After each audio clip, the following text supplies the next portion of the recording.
మార్కెట్లో ఏ కోర్స్ చేసినా రెండేళ్ల ముచ్చటే. కానీ ఏఐ అండ్ డేటా సైన్స్ నేర్చుకుంటే రాబోయే 10 ఏళ్ల వరకు మీ కెరియర్ కి తిరుగుండదు. అది ఒక్క ఇన్నోమాటిక్స్ తోనే సాధ్యం. జమున గారు ఏంటంటే ఆ క్యారెక్టర్ జమున గారు అంటే జమున గారే వేయాలి. అందుకోసమే నాగిరెడ్డి చక్రపాణి గారు గుండమ్మ కథ తీస్తూ రామారావు గారు నాగేశ్వరరావు కలిసి జమున గారిని బాయ్కాట్ చేసిన అది బాయ్కాట్ అంటావా, లేకపోతే వాళ్ళు ఏమన్నా అభిప్రాయ భేదాలు వచ్చి మొత్తానికి జమున వాళ్ళిద్దరితో నటించడానికి పరిస్థితులు అనుకూలించలేదు ఒకానొక టైంలో. అయితే గుండమ్మ కథలో రామారావు గారు నాగేశ్వరరావు గారు ఇద్దరు హీరోలు. రామారావు గారి పక్కన సావిత్రమ్మ ఉంది, నాగేశ్వరరావు గారి పక్కన ఒక హీరోయిన్ కావాలి, ఖచ్చితంగా ఇంకా జమున గారే కావాలి. అందుకోసమని జమున గారిని పిలిపించి తర్వాత అడిగారు, ఏం లేదమ్మా ఒక చిన్న అపాలజీ చెప్పు అది ఇది అని అంటే, అపాలజీ చెప్పాల్సినంత తప్పు నేనేం చేయలేదు, నేను చేసిన తప్పేంటో చెప్పండి, సో కాబట్టి నాకు అపాలజీ చేయాల్సినటువంటి అవసరం లేదు అని చాలా ఫ్రాంక్గా చెప్పేసింది ఆవిడ. అపాలజీ చెప్పలా. సో వీళ్ళే కాంప్రమైజ్ అయ్యారు. అప్పుడు నాగిరెడ్డి చక్రపాణి గారు పిలిపించి, అబ్బాయి మీ గొడవలు ఎలాగ ఉంటే ఉన్నారు, మీరందరూ ఆర్టిస్టులు, మంచి ఆర్టిస్టులు, మేము ప్రొడ్యూసర్లవి డైరెక్టర్లవి, మీరు మాకు కావాలి, మేము కూడా మీకు కావాలి, మీరు ఆలోచించుకోండి. కాబట్టి అవన్నీ వదిలిపెట్టేసేసి చక్కగా కలిసి ఒక మంచి సినిమా చేద్దాం అని కాంప్రమైజ్ చేస్తే అప్పుడు పెద్ద హీరోలు ఇద్దరు ఒప్పుకున్న వెంటనే గుండమ్మ కథ సినిమా స్టార్ట్ అవ్వాల. వెంటనే అగ్రిమెంట్ అయిపోయింది కదా, ప్రాబ్లం సాల్వ్ అయింది కదా, గుళేబాకావాడికి వెంటనే జమున గారిని బుక్ చేసి షూటింగ్ స్టార్ట్ చేశారు రామారావు గారు. సో జమున గారి అవసరం అంత ఉందన్నమాట. Sir sorry to interrupt you, ఎలాగో మనం గుండమ్మ కథ దాకా వచ్చాం కాబట్టి ఇక్కడ కాస్త బ్రేక్ వేసి అసలు ఎందుకు వాళ్ళ మధ్య ఆ గ్యాప్ వచ్చింది, జమున గారిని బ్యాన్ చేయడమా లేదా వారితో సినిమాలు చేయకూడదని ఎన్టీఆర్ ఏఎన్ఆర్ అనుకోవడం, వీటికి కారణం ఏంటి, అసలు ఆ బ్యాక్ స్టోరీ ఏంటి? కారణం అంటే అండి, ఒకసారి జమున గారిని ఇంటర్వ్యూ చేశారు. ఇంటర్వ్యూ చేస్తే మీరు ఆ సత్యభామ క్యారెక్టర్లో మీకంత పేరు రావటానికి కారణం ఏంటి అని అడిగారు. అడిగితే జమున గారు ఏం చెప్పారు తెలుసా, సత్యభామలో ఉండేటటువంటి క్యారెక్టరు నా నైజము రెండు సరిపోతాయి. సో సత్యభామలో ఉండేటటువంటి ఆ డిగ్నిటీ, ఆ ఇంటిగ్రిటీ ఇదంతా నాలో ఉంది పర్సనల్గా, కాబట్టి నేను చక్కగా సూట్ అయ్యాను సత్యభామ క్యారెక్టర్కి అని చెప్పింది ఆవిడ. అంటే సత్యభామ క్యారెక్టర్లో ఏంటి, ఆ బిగువు, బింకము, అలక, కోపము అవన్నీ కలిపినటువంటి క్యారెక్టర్ కదా. సో ఆవిడ అలగటం, సత్యభామ అలగటం, కృష్ణుడు బతిమలాడటం, ఆవిడ కాళ్ళ దగ్గర ఉంటే కాళ్ళతో కిరీటం తనటం, అయినా శ్రీకృష్ణుడు ఆవిడ్ని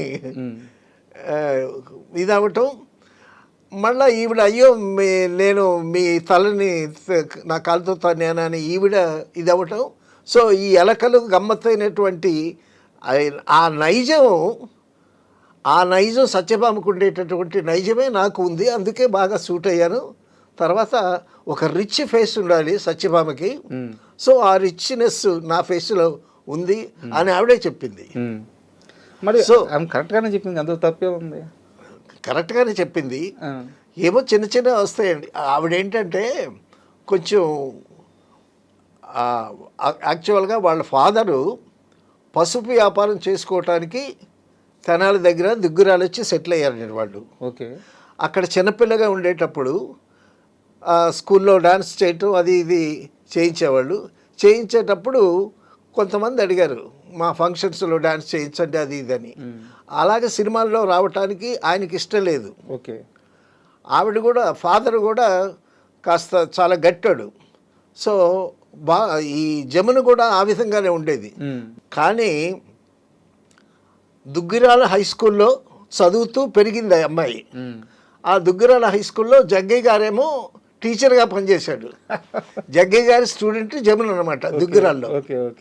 సో దుగ్గిరాల్లో ఉండి ఆయన ఫాదర్ పసుపు వ్యాపారం చేశారు. ఆయన పేరు శ్రీనివాసరావు గారు. తర్వాత స్కూల్లో జగ్గయ్య గారు జమున చేత చిన్న చిన్న నాటికలు ఆడించాడు. ఉమ్. సో ఆ విధంగా జగ్గే గారిని చూసి ఇవి నేర్చుకుందనమాట. ఓకే. తర్వాత గరికపాటి రాజారావు గారు పుట్టిల్ అనేటటువంటి సినిమా తీస్తూ ఆయనే డైరెక్ట్ చేస్తూ ఆయన హీరోగా వేస్తూ ఉమ్. ఈ జమున అప్పటికే పెద్దదైంది, నాటకాలు గిటకాలు వేస్తుంది, మంచి పేరు వచ్చింది, డాన్స్ కూడా నేర్చుకుంది, చాలా చక్కగా అందంగా ఉంటుంది.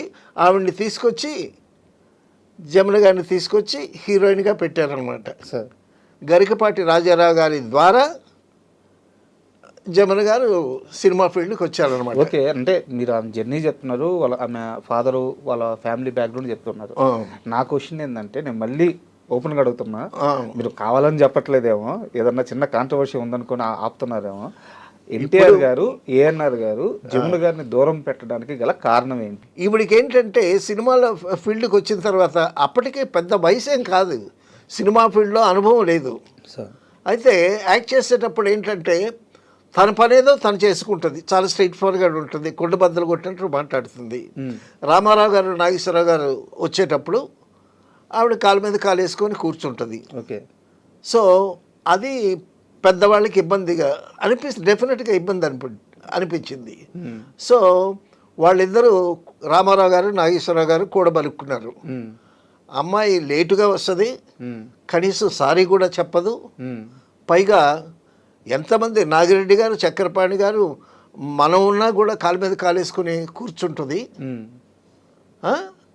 అటువంటి అమ్మాయి, సో ఆ అమ్మాయికి తెలియాలి అసలు సినిమా ఇండస్ట్రీ అంటే ఏంటి తెలియాలి, పెద్దల యందు గౌరవం ఎలా ప్రవర్తించాలనేటటువంటి విషయం తెలియాలి అని చెప్పి ఆవిడని బాయ్కట్ చేశారు.